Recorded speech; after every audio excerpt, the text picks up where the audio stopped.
नमस्कार, आप देख रहे हैं बिग फाइट लाइव। आपके साथ मैं श्वेता मिश्रा अवस्थी। भ्रष्टाचार निरोधक ब्यूरो के स्थापना दिवस पर आज आरआईसी में आयोजित राज्य स्तरीय कार्यक्रम में मुख्यमंत्री भजनलाल शर्मा ने भ्रष्टाचार पर कड़ा प्रहार किया। मुख्यमंत्री ने प्रदेश में भ्रष्टाचार मुक्त शासन मजबूत करने का संदेश दिया। उन्होंने कहा कि भ्रष्टाचार देश की तरक्की में बाधक है। ये योजनाओं को जमीनी स्तर तक नहीं पहुंचने देता है। इसका सबसे बुरा असर अंतिम पंक्ति में बैठे व्यक्ति पर पड़ता है। जब भ्रष्टाचार की डोर जुड़ती है तो 3 पीढ़ियों तक इसका असर पड़ता है। जो लोग भ्रष्टाचार में लिप्त रहते हैं वो आपकी नजरों से तो बच जाएं, लेकिन भगवान की नजरों से नहीं बच सकता। जो भ्रष्टाचारी है उसका बेटा भी बुढ़ापे में उसे पानी नहीं पिलाएगा। ऐसे में भ्रष्टाचार मुक्त राजस्थान के संकल्प को मजबूत करने का दिन है। प्रदेश में राज्य सरकार सुशासन, पारदर्शिता और भ्रष्टाचार मुक्त राजस्थान के संकल्प को साकार करने के इरादे से अपने मिशन में जुटी है। आज बात इसी खास मुद्दे पर।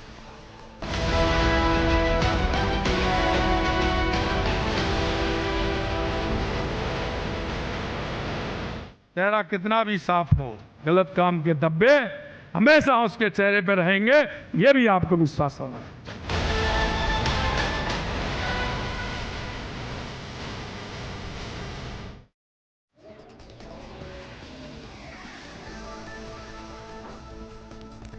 और चलिए इस खास मुद्दे पर चर्चा के लिए खास मेहमान हमारे साथ जुड़ चुके हैं। सबसे पहले उनसे रूबरू करा देते हैं आपको। हमारे साथ लक्ष्मीकांत भारद्वाज जी हैं, मौजूद हैं, चर्चा में प्रवक्ता है बीजेपी से। बहुत स्वागत है लक्ष्मीकांत जी।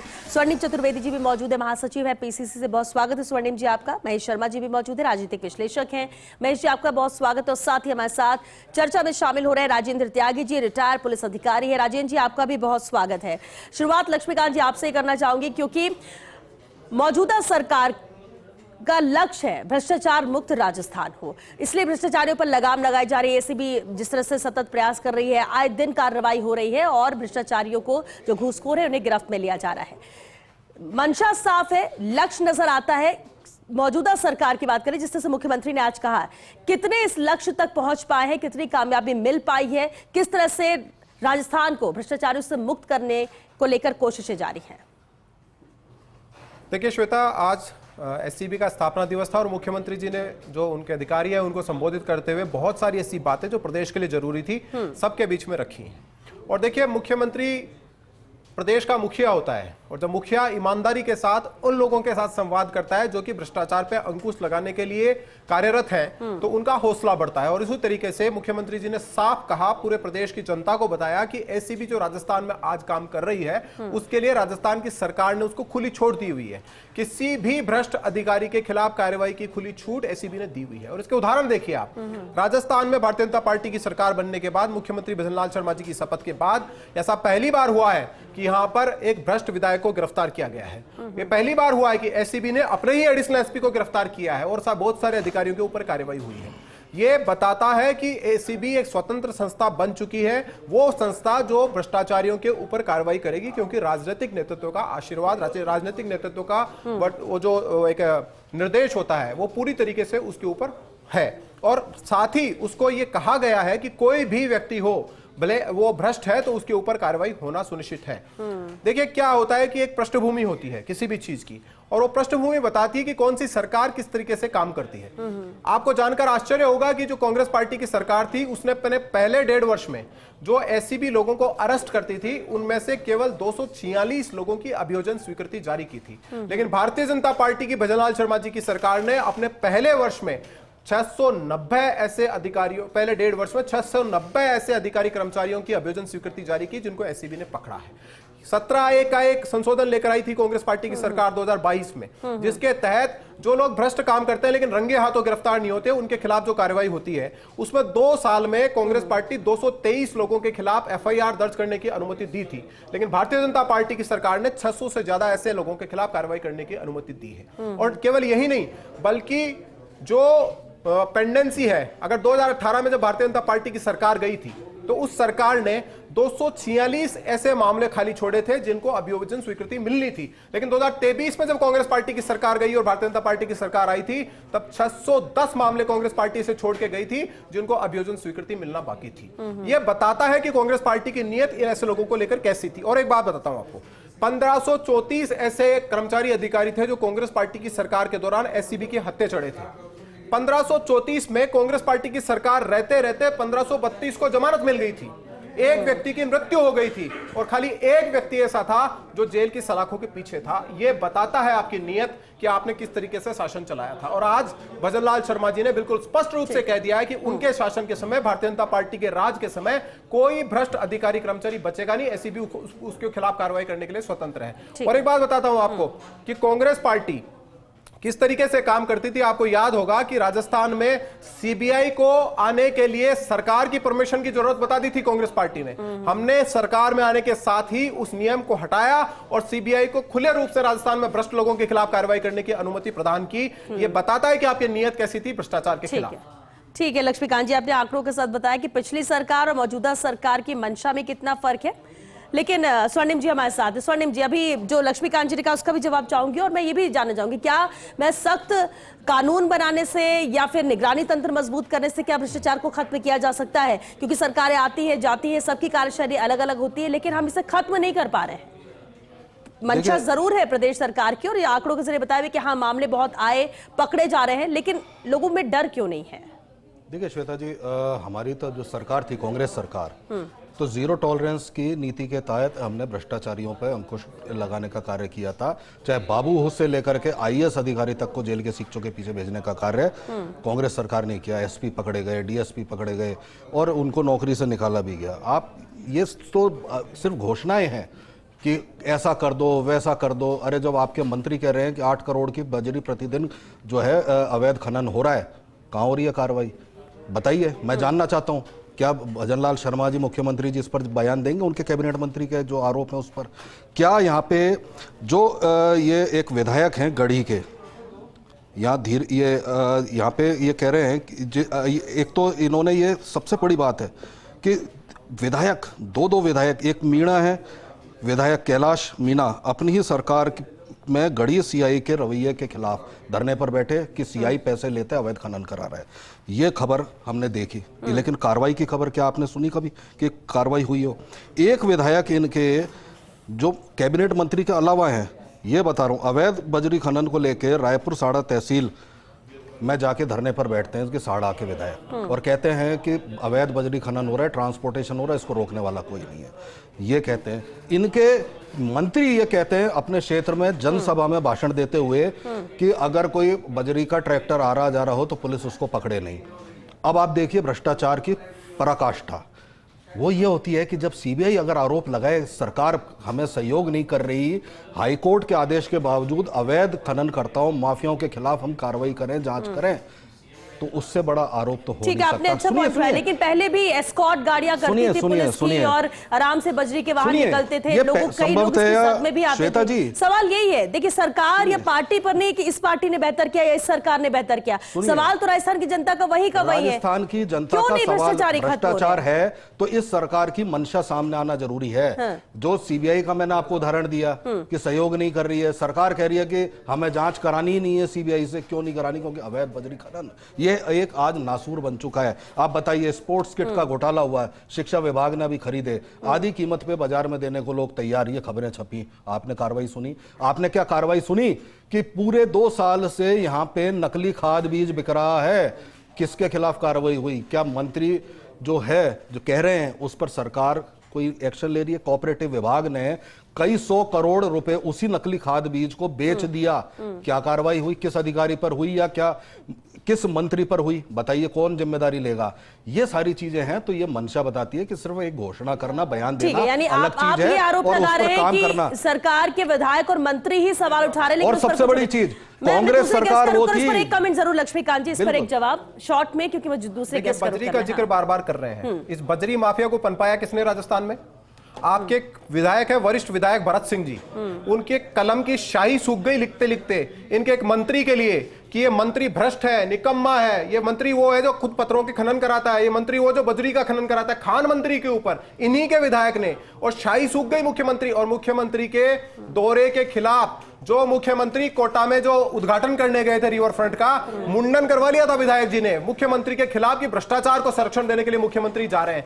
और दूसरी बात, आपको याद होगा श्वेता जी, राजस्थान के क्या देश के इतिहास में ऐसा कभी नहीं हुआ होगा कि शिक्षा मंत्री और मुख्यमंत्री एक मंच पर मौजूद हो, शिक्षकों को सम्मान सम्मानित किया जाए और मुख्यमंत्री पूछे कि आपसे तबादलों के पैसे तो नहीं लिए जाते, और शिक्षा मंत्री के सामने खड़े होकर सम्मानित होने वाले शिक्षक कहते हैं कि हाँ तबादलों के पैसे लिए जाते हैं। मुख्यमंत्री दोबारा पूछे कि तबादलों के पैसे लिए जाते हैं तो सारे शिक्षक खड़े होकर कहते हैं कि तबादलों के पैसे लिए जाते हैं। ये इनका भ्रष्टाचार को संरक्षण देने का कायदा कानून था। ये वो लोग जिनके बारे में कहा जाता है कि ट्रांसपेरेंसी इंटरनेशनल की जो रिपोर्ट है वो लगातार 4 वर्षों तक इनके शासनकाल में राजस्थान को भ्रष्टाचार के मामले में देश में नंबर 1 पर बनाकर रखे हुए थे।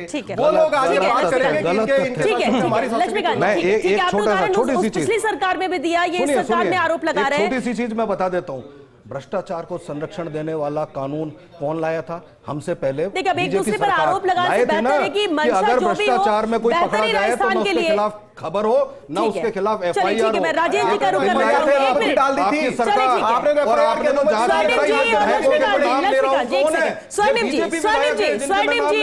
स्वर्णिम जी देखिए, दामन साफ तो किसी का नहीं है।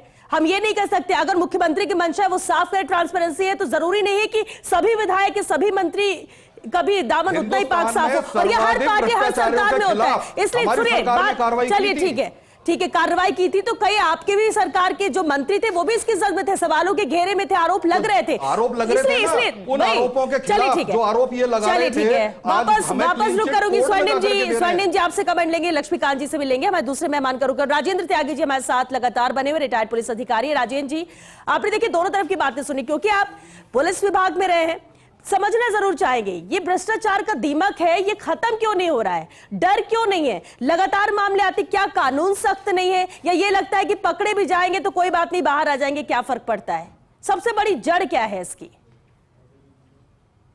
जी देखिए, एक तो सबसे बड़ा मेरा तो मानना है कि एक तो सबसे बड़ा लालच और सुपरविजन, जो अधिकारियों का जो सुपरविजन है, यदि अधिकारियों का सुपरविजन बिल्कुल सही है और बिल्कुल हर चीज पे पारदर्शिता हो, हर चीज का कोई दबाव नहीं हो अधिकारियों पे, और वो अपनी स्वतंत्रता पूर्वक कार्य करें, तो मेरा नहीं मानना है कि और कोई गलत काम करने के लिए उनको उकसा ही नहीं। मेरा, आप देखिए पुलिस में कोई भी है, कहीं भी है, हमेशा गलत भ्रष्टाचार पनपता है किसी ना किसी गलत काम करने के लिए या गलत काम का सहयोग करने के लिए।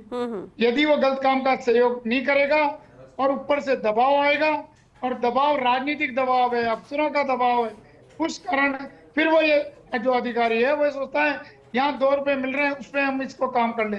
मेरा मानना है यदि ऊपर से सभी अधिकारी या प्रशासन बिल्कुल स्वच्छ हैं और भ्रष्टाचार से बिल्कुल स्वतंत्र हैं और कोई दबाव नहीं है उनके ऊपर।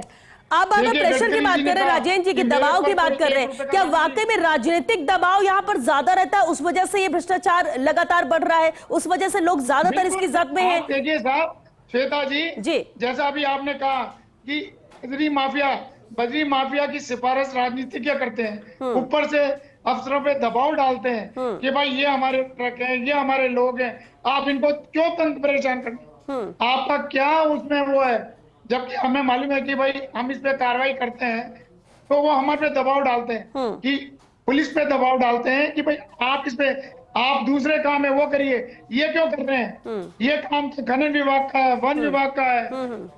मगर पुलिस एक तरीके से बदनाम हो जाती है और ले दे के फिर क्या होता है, जब दबाव पड़ता है तो अधिकारी बैठे हैं, चल भाई अपना काम नहीं है, कोई दे रहा है तो ले ले भाई। तो मतलब इस तरीके से ये सत्यता है कि यदि राजनीतिक और प्रशासनिक दबाव ना हो तो कोई भी और सही तरीके से काम करने के लिए अधिकारियों का वो हो, तो मेरा मानना है कि भ्रष्टाचार बिल्कुल भी नहीं होगा। ठीक है सर, ये बिल्कुल अहम बात आपने कही। महेश शर्मा जी हमारे साथ है। महेश जी, ये राजनीतिक दबाव का जिक्र राजेंद्र त्यागी जी ने किया और इसको वजह बता रहे हैं कि इसलिए भी ये भ्रष्टाचार स्तर के मामले लगातार बढ़ते हैं, पुलिस पकड़े भी तो पकड़े कैसे, क्योंकि सिफारिश आ जाती है। लेकिन एक सवाल ये भी है कि सीएम ने यहाँ पर सख्त मैसेज दे दिया है, 0 टॉलरेंस, भ्रष्टाचार मुक्त प्रदेश हो और भ्रष्टाचारियों को बख्शा नहीं जाएगा। हर मन से ये बात कही जाती है और यही वजह कि जब मामले आते हैं या कार्रवाई की जाती है तो एक्शन भी लिया जाता है। लेकिन क्या वजह है कि अधिकारी कर्मचारियों में डर नहीं है? इस बात को लेकर भी सीएम सख्त है, कार्रवाई की जा रही है, एक्शन नजर आता है, लेकिन फिर भी मामले लगातार वैसे ही बढ़ते रहते हैं। ये दीमक क्या कभी खत्म हो पाएगी भ्रष्टाचार की? देखिए, ये जब भ्रष्टाचार को शिष्टाचार के रूप में मान्यता मिल रही है तो कितने ही दावे किए जाएं, कोई से भी गवर्नमेंट हो, किसी भी राजनीतिक दल की हो, कोई कहने की बात होती है कि भ्रष्टाचार खत्म कर देंगे, ये कर देंगे, जड़ से निकाल देंगे, लेकिन ये भ्रष्टाचार एक तरह से सुरसा के रूप में बढ़ता जा रहा है। स्थिति ये हो रही है कि आज किसी भी दफ्तर में चले जाएं, भ्रष्टाचार सिर्फ क्या कहते हैं किसी रिश्वत वगैरह लेने का मामला ही नहीं है। किसी भी दफ्तर में से एक सामान्य काम, एक नगर निगम जैसे उदाहरण ले लीजिए, नगर पालिका ले लीजिए, पंचायत ले लीजिए, कहीं पे भी कोई जरा सा एप्लीकेशन या कोई भी काम करवाने के लिए जाइए, बिना दक्षिणा के काम नहीं होते। एक चीज। दूसरा ये है कि दक्षिणा को प्रोत्साहन कौन देता है, ये भी एक दूसरा एक समस्या है कि हर आदमी, हर आम आप सामान्य आदमी से आप पूछिएगा कि कोई भी काम बिना कुछ लिए दिए नहीं होता, जबकि उनको पूरी तनख्वाह मिलती है, सरकारी काम करने की तनख्वाह मिलती है, सरकारी जनता के काम करने के लिए पूरा उनको तनख्वाह मिलती है। इसके बाद में भी ऊपर से और पैसा मांगा जाता है। फाइल इस टेबल से इस टेबल तक जाने के लिए भी कहीं ना कहीं मतलब दक्षिणा की जरूरत पड़ती है। आप कहाँ तक पकड़ेंगे? जब आप ये देखिए कि राजनीतिक पार्टी जब स्वयं जो टिकट देती है प्रत्याशियों को, उसमें जो वो जो धन का आदान प्रदान चलता है, तो उसके लिए ही मतलब क्या कहते हैं, जब ये सब चीजें हो रही है तो आम ये जो कहना कि मतलब उसको हम भ्रष्टाचार को मिटा देंगे, बड़ा मुश्किल है। प्रमोशन ले लीजिए, उसमें भ्रष्टाचार, पदोन्नति लीजिए, उसमें भ्रष्टाचार, और यहाँ तक कि मतलब किसी यानी अभी कह रहे कि अब वक्त ऐसा होगा कि बिना लेन देन के कोई काम ही नहीं बनने वाला, ये छोटे वाली से छोटा हो या बड़े से बड़ा हो। इसके लिए बहुत जरूरी यह है कि हमें नैतिक मूल्यों की स्थापना कैसे करी जाए, इस पर कभी ध्यान नहीं दिया जाता है। शैक्षणिक स्तर पर भी हो, चाहे कैसे सामाजिक स्तर पर भी, कि हम किसी को रिश्वत नहीं देंगे, और वैसे ही इनको बाउंड किया जाए। सरकारी नियुक्ति तभी मिलेगी कि अगर आपने कहीं भ्रष्टाचार किया तो आपको ये सजा मिलेगी, तुरंत प्रभाव से होगा। जब तक कड़ी कार्रवाई नहीं होगी, ठीक है, तुरंत नहीं हो जाएगी, तब तक ये काम नहीं है। बाकी दबाव, राजनीतिक दबाव भी नहीं होना चाहिए। राजनीतिक इंटरफेरेंस बहुत होता है इस मामले में कि भ्रष्टाचार को, जो भ्रष्टाचार में पकड़ा जाए वो भ्रष्टाचार के माध्यम से छूट गया जाता है। अब इससे बड़ी और क्या इससे कैसे रोका जाए? लक्ष्मीकांत जी, सीएम ने आज एक और अहम बात कही कि चलिए आप हमारी नजरों से किसी की नजरों से छुप सकते हैं, लेकिन कोई तो है जो लगातार आपको देख रहा है। उन्होंने ईश्वर का जिक्र किया कि भगवान तो देख ही रहा है। अब एक अहम बात ये भी आती है कि जब राज्यसभा में वोटिंग करनी हो तो विधायक हर किसी से जब बात करो तो कहते हैं हम अंतर्मन की बात सुनेंगे, अंतर्मन से जो आवाज आएगी हम उसे वोट करेंगे। तो क्या इस तरह की जब सिफारिशें होती हैं ऊपर से नीचे तक अधिकारियों की बात हो तो तब अंतर्मन से तो कोई सुनता नहीं है, कैसे लगाम लगाएंगे? क्योंकि ये आसान नहीं होगा। मुख्यमंत्री की कोशिश भले हो, मंशा उनकी साफ हो, इसे खत्म करने की बात हो, लेकिन कैसे होगा जब ऊपर से नीचे तक तंत्र भ्रष्ट हो जाए? तो ये बड़ा चैलेंज है। देखिए, कोई भी व्यक्ति जब शासन की कुर्सी पे आता है तो वो दो अलग अलग व्यक्ति अगर सोच के साथ आते हैं, तो कोई इस सोच के साथ आता है कि जो भ्रष्टाचार पनप रहा है हमें उसके हिस्सेदार बनना है, और एक व्यक्ति ये सोच रहा है कि जो भ्रष्टाचार पनपा हुआ है उसको खत्म करना है। तो जो व्यक्ति ऐसा सोच रहा है वो भजनलाल जी शर्मा जैसा मुख्यमंत्री है, जिसने राजस्थान में सरकार बनने के साथ ऐसे इन भ्रष्टाचार पे कड़े प्रहार किए, बल्कि भ्रष्टाचार को रोकने के लिए जो जो जरूरत थी वो सारे संसाधन उपलब्ध कराए। आप देखिए कि पुलिस में 10,000 की नफरी की भर्ती आज से पहले कभी नहीं हुई एक साथ। भारतीय जनता पार्टी की सरकार में, भजनलाल शर्मा जी की सरकार में अब होने लगी है।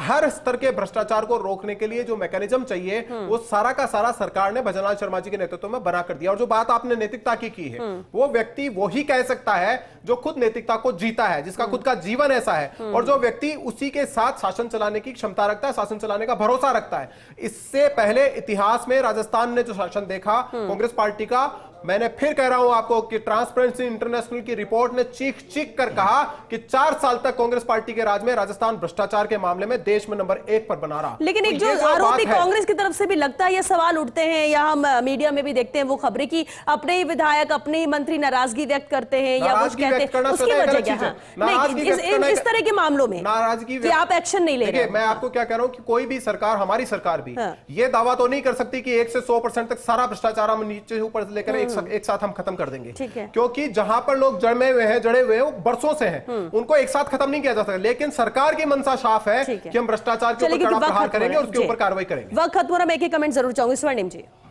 देखिए, भारतीय जनता पार्टी की सरकार को अगर अपनी मंशा ये बतानी थी तो आप एक चीज बताइए, कोटड़ी एसडीएम सुमन गुर्जर ने प्रधान का अवैध बजरी का ट्रैक्टर पकड़ लिया, उसका ट्रांसफर करके उसको दूसरे ब्लॉक में लगा दिया। क्यों?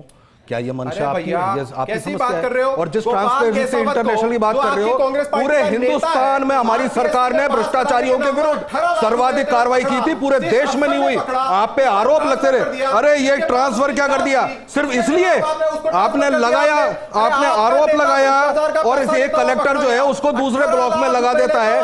अरे आपके तो मंत्री आरोप लगा रहे हैं, आपके विधायक धरने पर बैठ रहे हैं, आपके जो विधायक हैं वो वहां पे थानेदारों पर आरोप लगा रहे हैं, आपके मंत्री अवैध के लिए कह रहे हैं और आप कह रहे हो भ्रष्टाचार चरम पर है। एग्जाम्पल से बेहतर है कि कैसे इसे ठीक किया जाए, हम उस पर बात करें, क्योंकि ठीक है सरकार तो कह रही है लेकिन ये जिम्मेदारी हर किसी की बनती है। अगर रिश्वत देने वाला तैयार, लेने वाले बैठे तो देने वाले भी तैयार बैठे हैं। कैसे इन सब चीजों को रोका जाए? ऐसे भ्रष्टाचार खत्म नहीं हो सकता। कोशिश एक दो के करने से नहीं होगी, कोशिश तभी पूरी होगी जब सभी एकजुट हो, इसके साथ हो, जो सीएम ने कहा। एक कमेंट जरूर चाहेंगे राजेंद्र त्यागी जी, रोका कैसे जाए? आपने तो प्रेशर की बात की कि बहुत ज्यादा प्रेशर होता है, लेकिन फिर भी क्या और रास्ते हैं? नहीं, बिल्कुल, यदि पारदर्शिता से, ईमानदारी से सभी अपना काम करें, मैं नहीं मानता कि गलत काम करने के लिए कोई आप पे दबाव डाल सकता है। आप अपनी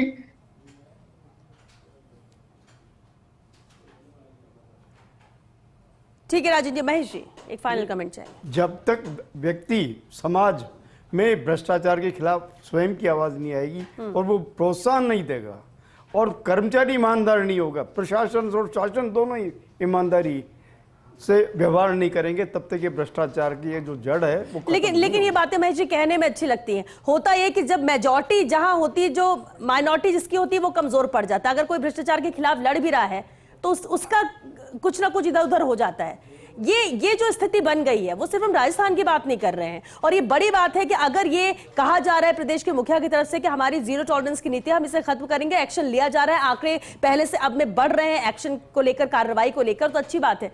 बट ये मुश्किल भरा काम है। आपको लगता है कि अगर उसके लिए एकजुटता तो जरूरी है, अधिकारी कर्मचारियों को भी समझना होगा, क्योंकि काम तो उन्हीं से कराना है, उन्हीं के जरिए होता है। बिल्कुल सही। राजनीतिक लीडरशिप अगर ईमानदार है और राजनीतिक लीडरशिप में इच्छा शक्ति है, जो शासन में बैठा हुआ उसमें इच्छा शक्ति है, तो वो बहुत कुछ कर सकता है और इसीलिए सरकार कर पा रही है। खननकर्ताओं को संरक्षण दे रही है ये सरकार के नीचे और उसी का परिणाम है कितने पैसों की लूट हुई, जिसमें पार्टी के लोग शामिल रहे, सरकार के लोग शामिल रहे, और ये आज भ्रष्टाचार की बातें करते हैं। बजरी का 70 लाख छात्रों का भविष्य उन्होंने बर्बाद कर दिया पैसे लेकर लूट के। आज हमारी सरकार में पेपर लीक क्यों नहीं हो रहे? उस पर कार्रवाई नहीं हो रहे, वही पेपर नहीं हो रहे, इसलिए पेपर लीक नहीं हो रहे और पेपर लीक हो रहे, काम पता नहीं पेपर लीक नहीं हो रहा, क्योंकि इन्होंने हर परीक्षा का पेपर लीक किया और उसका कारण है नहीं कि लोग आज जेलों में बैठे, आज जेलों में बैठे। आज अगर सुशासन की बात आएगी, सुशासन की बात आएगी तो भारतीय जनता पार्टी की सरकार का उदाहरण दिया जाएगा, और कुशासन की बात आएगी तो कांग्रेस पार्टी की बात है। आंख मूंदने से काम नहीं चलता,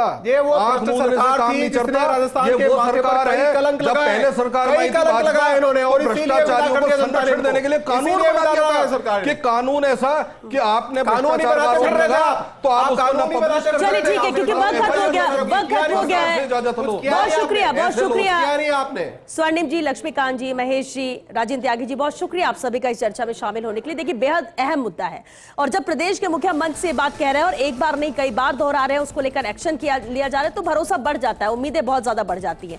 लेकिन ये कोई छोटी से कहे कि एक मुट्ठी भर लोग नहीं है, पूरे प्रदेश में दीमक की तरह भ्रष्टाचार घुसा हुआ है और उसे खत्म करना बहुत मुश्किल है। लेकिन अगर इच्छा शक्ति हो तो किया जा सकता है, लेकिन उसके लिए ऊपर से नीचे तक के तंत्र को दुरुस्त करना होगा, सख्ती करनी होगी, दंडात्मक कार्रवाई करनी होगी, एक्शन तुरंत लेना होगा। और ऐसा नहीं कि सिर्फ कार्रवाई की, गिरफ्तारी की और उसके बाद उस मामले में क्या होता है आगे किसी को नहीं पता चलता। और इसलिए कहीं ना कहीं डर नहीं, जरूरी है कि भ्रष्टाचार जो कर रहे हैं, क्योंकि सिर्फ रिश्वत लेना ही नहीं है, बड़े बड़े घोटाले हो जाते हैं और ये सब मिली भगत से ही होता है और ये सब पैसा होता है वो आम जनता का पैसा होता है और किस तरह से इसकी लूट हो रही है, इसे ही रोकना है और तभी राजस्थान को आगे विकास की ओर ले जाएंगे। और यही मंशा मुख्यमंत्री की। अब देखना होगा कि किस तरह से इस पर और सख्ती दिखाई जाती है और किस तरह से इसे खत्म किया जाता है। चलिए 6 लाइव मैच के लिए बस इतना ही।